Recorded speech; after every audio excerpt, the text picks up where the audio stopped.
नगर निकाय चुनाव को लेकर पटना हाईकोर्ट ने बड़ा फैसला सुनाया है। कोर्ट ने सशर्त चुनाव कराने की अनुमति दे दी है। पटना हाईकोर्ट ने सुप्रीम कोर्ट के आदेश मानने की शर्त में निकाय चुनाव कराने की अनुमति दे दी है। बता दें कि बिहार सरकार ने सुप्रीम कोर्ट के ट्रिपल टेस्ट के आदेश को मानने के वायदे के साथ हाईकोर्ट में पुनर्विचार याचिका दायर की थी। याचिका पर सुनवाई करते हुए चीफ जस्टिस की बेंच ने सरकार की ओर से दिए गए आश्वासन के आधार पर निकाय चुनाव कराने की प्रक्रिया शुरू करने की अनुमति दी।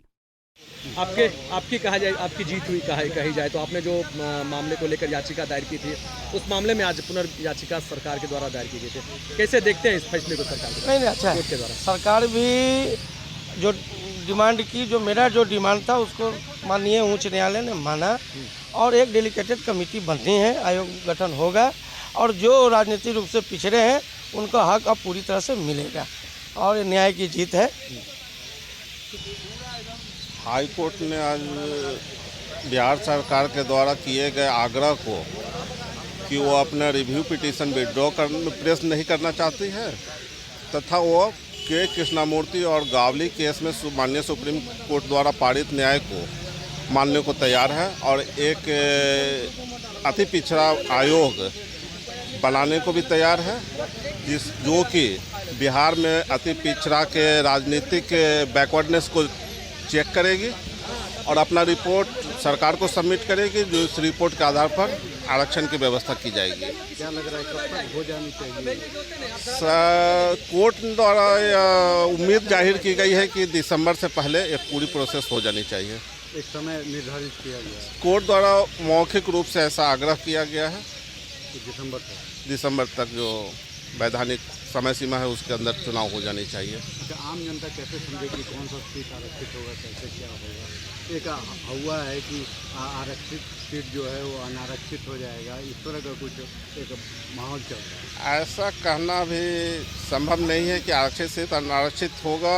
ये हो भी सकता है क्योंकि कमीशन के रिपोर्ट के आधार पर ही सीटों का आरक्षण किया जाएगा, तो आरक्षित सीट हो सके अनारक्षित हो और अनारक्षित सीट आरक्षित भी हो सकती है।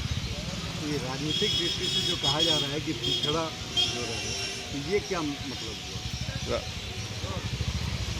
चूँकि रिजर्वेशन जो स्थानीय निकाय में दिया गया है पिछड़े वर्ग को, ये इस उद्देश्य से दिया गया है कि उन वर्गों को प्रतिनिधित्व देने की कोशिश करेगा जिसके तहत उनको प्रतिनिधित्व अभी तक नहीं मिल पाया है जातिगत आधार पर। इसीलिए वो बता दें कि सुप्रीम कोर्ट ने अपने फैसले में स्पष्ट कहा है कि स्थानीय निकाय चुनाव में तभी पिछड़े वर्ग को आरक्षण दिया जा सकता है जब सरकार ट्रिपल टेस्ट कराए। सरकार ये पता लगाए कि किस वर्ग को पर्याप्त राजनीतिक प्रतिनिधित्व नहीं मिल रहा है। सरकार ने स्टेटमेंट दिया है माननीय उच्च न्यायालय को कि हम डेडिकेटेड कमीशन बना रहे हैं। उस स्टेटमेंट को हाई कोर्ट ने एक्सेप्ट किया और एक्सेप्ट करके ये मैंने ऑब्जर्वेशन दिया, कुछ ऑब्जर्वेशन दिया कि उसके लाइट में डेडिकेटेड कमीशन के रिपोर्ट के लाइट में चुनाव होगा। सर, ये भी बताया जा रहा है कि पुराने रोस्टर पर जो है, जो रोस्टर सरकार का था, फेर बदल करके उसके चुनाव। इस बिंदु पर माननीय उच्च न्यायालय ने कुछ नहीं कहा और सारा रिवोक पिटीशन जो है नॉट प्रेस करके डिस्पोज कर दिया। कुछ नया भी कुछ नहीं, इसके सिवा सरकार बोली है चुनाव कराने को। सरकार ने कुछ इस तरह का स्टेटमेंट नहीं दिया है। माननीय उच्च न्यायालय ने कहा है कि डेडिकेटेड कमीशन के रिपोर्ट के बाद चुनाव आयोग चुनाव कराएगा। वहीं नीतीश सरकार सुप्रीम कोर्ट का फैसला माने बगैर चुनाव कराने में लगी थी, जिस पर पटना हाई कोर्ट ने रोक लगा दिया था। इसके बाद सरकार ने कोर्ट में पुनर्विचार याचिका दायर की थी। पंजाब केसरी टीवी के लिए पटना से अभिषेक कुमार की रिपोर्ट।